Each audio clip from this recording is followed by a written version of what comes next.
Salam sejahtera pemirsa GKPS TV terkasih. Sebelum kita merenungkan firman Tuhan, marilah kita mengambil waktu untuk berdoa. Mari kita berdoa. Ya Tuhan, kami bersyukur karena hari-hari kami Kau pelihara dalam kasih-Mu. Namun selebihnya ya Tuhan, Kau juga menginginkan agar kami menyambut kasih-Mu setiap hari, kasih-Mu yang baru.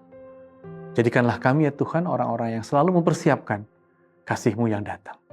Demi putra-Mu, Kristus kami berdoa. Amin. Saudara-saudara yang akan menjadi sumber untuk kita, sumber renungan ialah dari Yesaya 40 ayat 3. Saya akan membacakan untuk kita semua demikian tertulis. Ada suara yang berseru-seru, persiapkanlah di padang gurun jalan untuk Tuhan, luruskanlah di padang belantara jalan raya bagi Allah kita. Saudara-saudara, seruan ini seruan yang dinaikkan Yesaya kepada bangsanya, dan bangsanya saat itu adalah bangsa yang sedang terbuang. Dan dia menyerukan itu karena dia melihat ada karya besar yang Tuhan sedang tunjukkan, dan karya besar itu unik, saudara-saudara. Apa itu karya besar itu? Karya besar itu ialah bahwa Raja Kores, Sirus mengalahkan Babylon di Syria, dan dengan kalahnya Babylon pada tahun 539 sebelum Masehi, maka orang-orang Israel yang dibuang di Babylon akan bisa kembali lagi ke tanah Kanaan, ke tanah terjanji. Dan kata lain, firman Tuhan mulai dengan mengatakan bahwa karya Tuhan itu memang karya yang besar. Tentu Tuhan berkarya dalam hidup kita masing-masing, tapi juga karya Tuhan adalah karya yang dinyatakannya dengan tindakan yang besar. Dan untuk itu apa yang dilakukan Yesaya, saudara-saudara, pada Yesaya 7 ayat 3, dengan khusus Yesaya menyebut anaknya sebagai Shear-Yashub. Anak laki-lakinya dinamainya sebagai Shear-Yashub, yang artinya apa? Yang artinya ialah anaknya akan menjadi sisa Israel. Dan kata lain, Yesaya sendiri menyiapkan tindakan besar Allah, dan cara dia menyiapkan anaknya sendiri akan menjadi sisa Israel yang akan kembali dan membangun lagi reruntuhan Yerusalem untuk bangsa yang baru yang keluar dari pembuangan.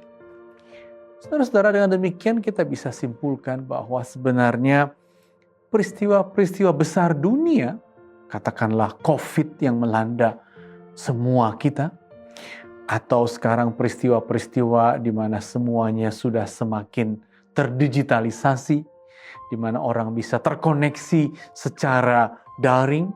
Peristiwa-peristiwa itu juga mengandung pesan untuk kita agar kita mempersiapkan, karena di situ Tuhan juga bertindak untuk kita.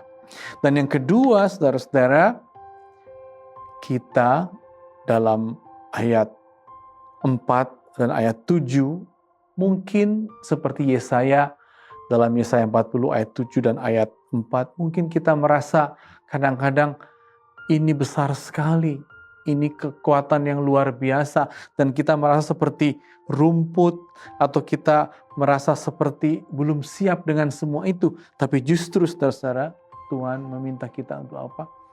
Naikkan suaramu, jangan takut.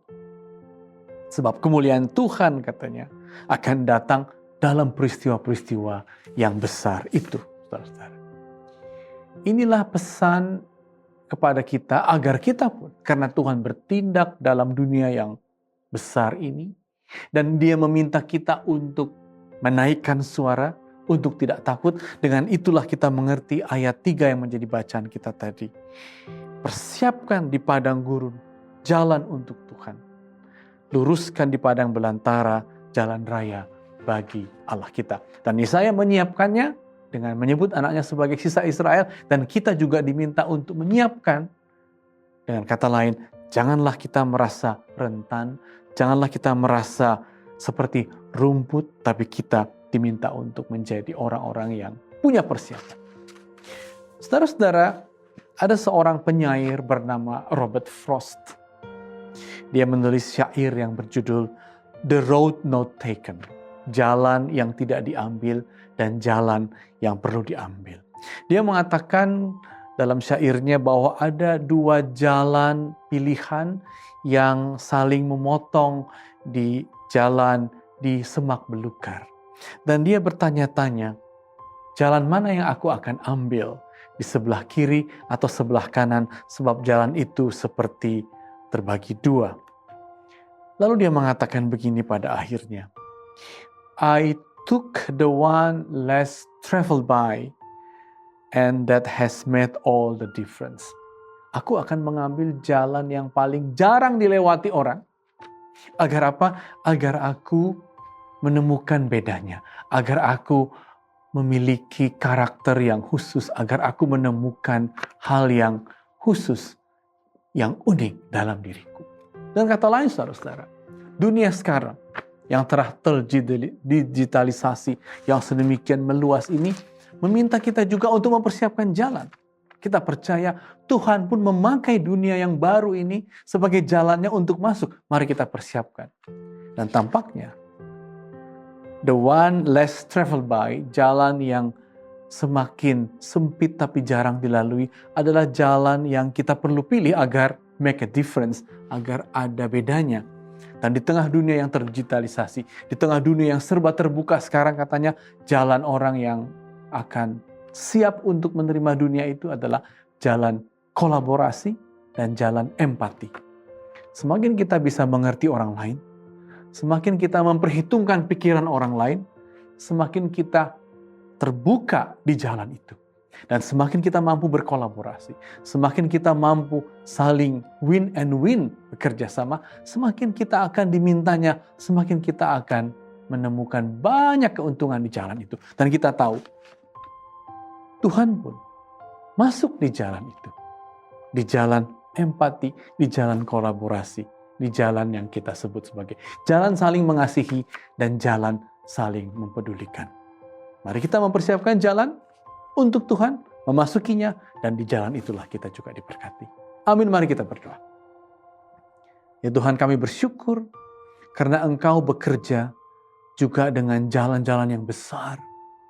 Dan kami yang menempuh jalan kami, kiranya juga bisa mempersiapkan diri agar di jalan kami Engkau hadir dan datang.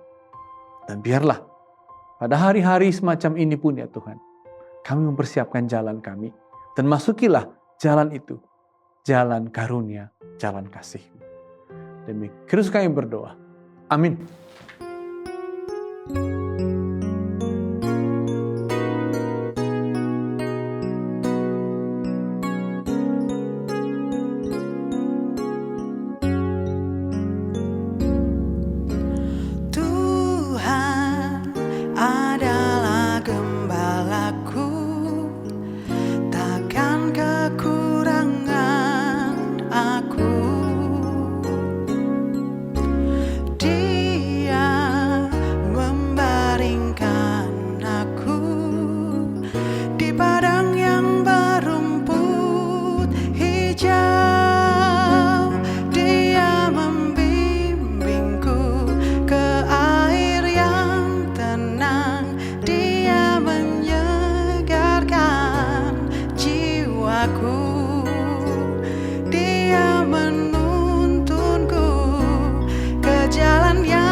KPS TV.